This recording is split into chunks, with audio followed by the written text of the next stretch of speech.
Salut à toutes et à tous, ravi de vous retrouver pour ce nouveau numéro d'Elan TV où on a le plaisir d'accueillir ce matin quelqu'un dont j'essaye de me rapprocher au niveau capillaire mais j'ai encore un peu de chemin, Kishon Georges. Salut à tous.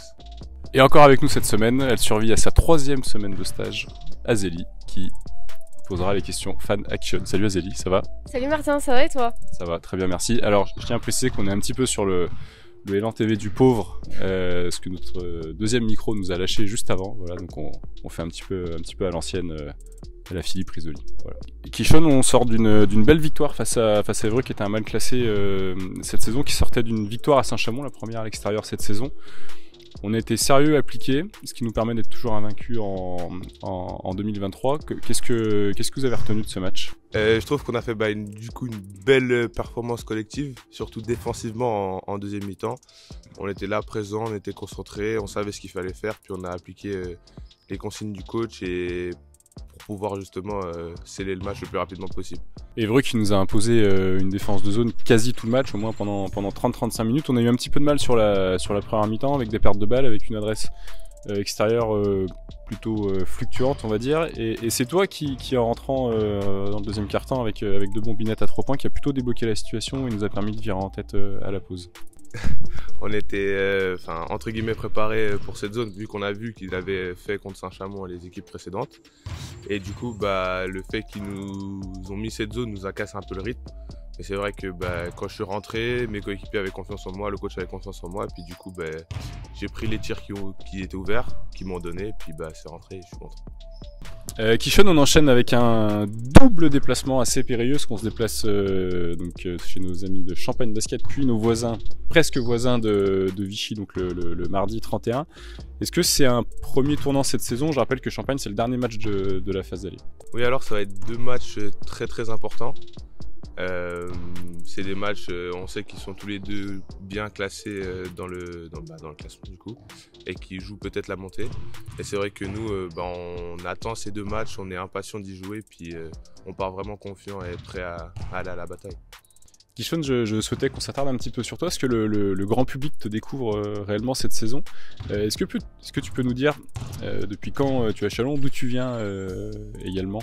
Alors je suis né en Suisse, dans une petite ville qui s'appelle Montaix-en-Valais, dans les montagnes. Et c'est ma 4e année au club, donc je suis arrivé à l'âge de 15 ans en 2e année cadet.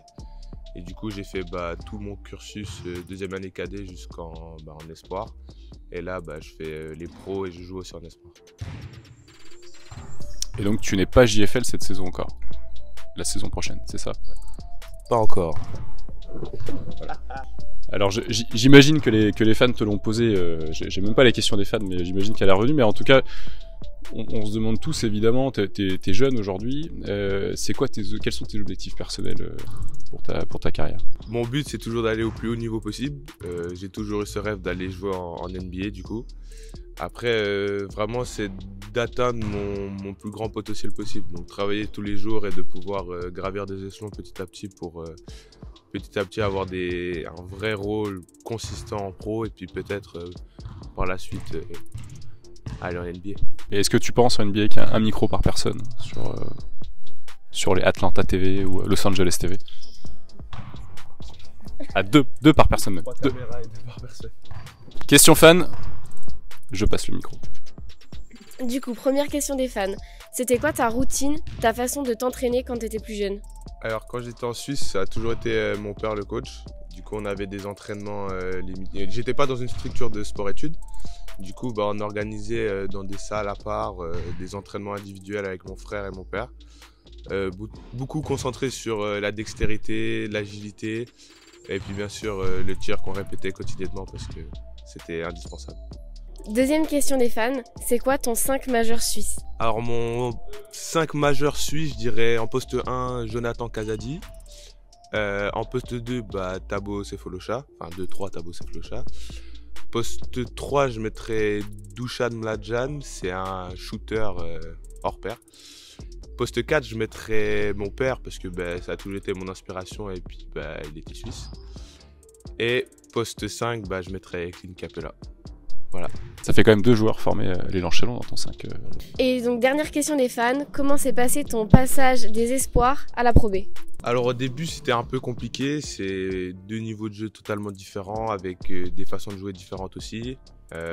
Physiquement aussi ça a rien à voir. Mais je trouve que pour moi ça s'est passé plutôt bien. Ça a pris un tout petit peu de temps à m'adapter, mais l'équipe elle était bien, elle était compréhensive au début. Et puis ils m'ont mis en confiance justement pour que je puisse continuer à travailler et puis petit à petit me faire au niveau de jeu Pro B. Vous avez commencé déjà à tourner ou... Bah bien sûr, on est sur la fin. Avec les ballons. Kishon, dernière rubrique de cet élan TV. Joie bête. On y est, parfait. Jingle.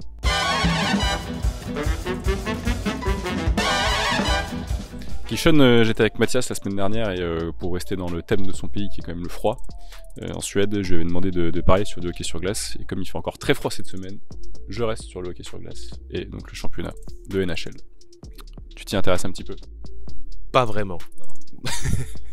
Alors je sais pas si ce sera de bons conseils, mais en tout cas, alors on a plusieurs affiches qui se jouent cette nuit, donc ce mercredi soir, hein, je précise qu'on enregistre le mercredi.